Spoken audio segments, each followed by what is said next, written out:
ಫೆಂಗಲ್ ಚಂಡಮಾರುತ ಎಫೆಕ್ಟ್ನಿಂದಾಗಿ ಕೋಲಾರದಲ್ಲಿ ರೈತರು ಪರದಾಡುತ್ತಿದ್ದಾರೆ. ನಿರಂತರ ಮಳೆಯಿಂದಾಗಿ ರಾಗಿ, ಹೂ ಬೆಳೆ ಕಟಾವು ಮಾಡಲಾಗಿದೆ. ರೈತರು ಪರದಾಡುವಂತಹ ಸ್ಥಿತಿ ನಿರ್ಮಾಣವಾಗಿದೆ. ಕಳೆದ 3 ದಿನದಿಂದ ನಿರಂತರ ಮಳೆಯಾಗ್ತಾ ಇದ್ದು, ಇದರಿಂದಾಗಿ ಬೆಳೆ ಹೊಲದಲ್ಲೇ ಕೊಳಿತಾ ಇದೆ. ತೇವಾಂಶ ಹೆಚ್ಚಾಗಿ ರಾಗಿ ತೆನೆಯಲ್ಲೇ ಮೊಳೆಯೊಡಿತಾ ಇದೆ.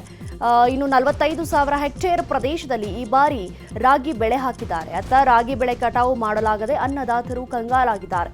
ಅಲ್ಲದೆ ಬೆಳೆ ನಾಶದ ಆತಂಕವೂ ಎದುರಾಗಿದೆ. ತಮಿಳುನಾಡಿನ ಕೃಷ್ಣಗಿರಿ ಜಿಲ್ಲೆಯಲ್ಲಿ ಫೆಂಗಲ್ ಆರ್ಭಟಕ್ಕೆ ದಾಖಲೆಯ ಮಟ್ಟದಲ್ಲಿ ಮಳೆಯಾಗಿದೆ.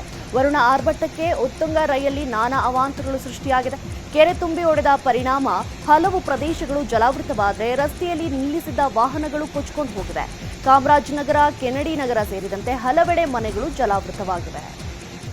ತಮಿಳುನಾಡು, ಚೆನ್ನೈ, ಪುದುಚೇರಿ ಫೆಂಗಲ್ ಅಬ್ಬರ ಮುಂದುವರೆದಿದೆ. ಕದಲೂರಿನಲ್ಲಿ ರಸ್ತೆ ಮಧ್ಯೆ ನಡೆದುಕೊಂಡು ಹೋಗ್ತಿದ್ದ ಮಹಿಳೆಯೊಬ್ಬರು ಬಿದ್ದು ಗಾಯ ಮಾಡಿಕೊಂಡಿದ್ದಾರೆ. ಕೂಡಲೇ ಮಹಿಳೆಯನ್ನ ಸ್ಥಳೀಯರು ರಕ್ಷಣೆ ಮಾಡಿದ್ದಾರೆ. ಸರಪಂಗ್ನಲ್ಲಿಯೂ ಪ್ರವಾಹ ಪರಿಸ್ಥಿತಿ ನಿರ್ಮಾಣವಾಗಿದೆ. ಸರಪಂಗಾ ನದಿ ಭೋರ್ಗರಿತಾ ಇದ್ದು ಹಲವು ಗ್ರಾಮಗಳಲ್ಲಿ ಸಂಚಾರ ಸ್ಥಗಿತಗೊಂಡಿದೆ. ಫೆಂಗಲ್ ಎಫೆಕ್ಟ್ಗೆ ತಮಿಳುನಾಡಿನ ವಿರುದುನಗರದಲ್ಲಿ ಗುಡ್ಡ ಕುಸಿದು ಸಾಕಷ್ಟು ಅವಾಂತರಗಳು ಸೃಷ್ಟಿಯಾಗಿವೆ. ಗುಡ್ಡ ಕುಸಿತದಿಂದ ತಗ್ಗು ಪ್ರದೇಶದಲ್ಲಿ ನೀರು ನುಗ್ಗಿದ್ದು ಬೈಕ್ಗಳು ಕೊಚ್ಚಿ ಹೋಗಿ ಮಣ್ಣಿನಾಡಿ ಸಿಲುಕಿವೆ. ಇತ್ತ ತಿರುವಣ್ಣಾಮಲೈ ಜಿಲ್ಲೆಯ ಕೋಡಿಕುಪ್ಪಂನಲ್ಲಿ ಪ್ರವಾಹದ ನಡುವೆಯೂ ಸ್ಥಳೀಯರು ಬಲೆ ಹಿಡಿದು ಮೀನು ಶಿಕಾರಿಯಲ್ಲಿ ಬ್ಯುಸಿಯಾಗಿದ್ರು.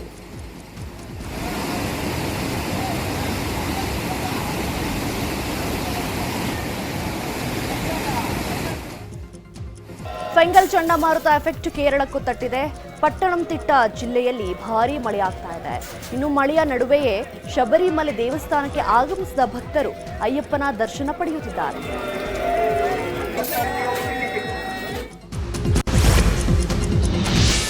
ಬೆಳಗಾವಿ ಕಾಂಗ್ರೆಸ್ ಅಧಿವೇಶನ ಕುರಿತು ಸಿಎಂ ಸಿದ್ದರಾಮಯ್ಯ ಅಧ್ಯಕ್ಷತೆಯಲ್ಲಿ ಹಿರಿಯ ನಾಯಕರ ಸಭೆ ನಡೆಯಿತು. ಮಹಾತ್ಮ ಗಾಂಧೀಜಿ ಅಧ್ಯಕ್ಷತೆಯಲ್ಲಿ 1924ರಲ್ಲಿ ಬೆಳಗಾವಿಯಲ್ಲಿ ಕಾಂಗ್ರೆಸ್ ಅಧಿವೇಶನ ನಡೆದಿತ್ತು. ಈ ಹಿನ್ನೆಲೆ ಶತಮಾನೋತ್ಸವ ಅಂಗವಾಗಿ ಡಿಸೆಂಬರ್ 26 ಮತ್ತು 27ರಂದು ಕಾರ್ಯಕ್ರಮಗಳಿಗೆ ಚಾಲನೆ ನೀಡಲಾಗ್ತಾ ಇದೆ. ಗಾಂಧಿ ಭಾರತ ಹೆಸರಲ್ಲಿ ವರ್ಷವಿಡೀ ಅರ್ಥಪೂರ್ಣ ಕಾರ್ಯಕ್ರಮಗಳ ಆಯೋಜನೆಗೆ ಸಿದ್ಧತೆ ಆರಂಭಿಸಿರುವ ಸಿಎಂ ಸೂಚನೆ ಕೊಟ್ಟಿದ್ದಾರೆ. ಬಿಜೆಪಿಯಲ್ಲಿ ಯತ್ನಾಳ್ ವರ್ಸಸ್ ವಿಜಯೇಂದ್ರ ಫೈಟ್ ಜೋರಾಗಿ ನಡೀತಾ ಇದೆ. ಹೀಗಾಗಿ ಭಿನ್ನಮತ ಬೇಗುದಿ ಶಮನ ಮಾಡಲು ಹೈಕಮಾಂಡ್ ಎಂಟ್ರಿ ಕೊಟ್ಟಿದೆ. ಬೆಂಗಳೂರಿಗೆ ಆಗಮಿಸಿರುವ ರಾಷ್ಟ್ರೀಯ ಪ್ರಧಾನ ಕಾರ್ಯದರ್ಶಿ ತರುಣ್ ಚುಗ್ ಇವತ್ತು ಇಡೀ ದಿನ ಬಿಜೆಪಿ ಕಚೇರಿಯಲ್ಲೇ ಸರಣಿ ಸಭೆಗಳನ್ನು ನಡೆಸಲಿದ್ದಾರೆ.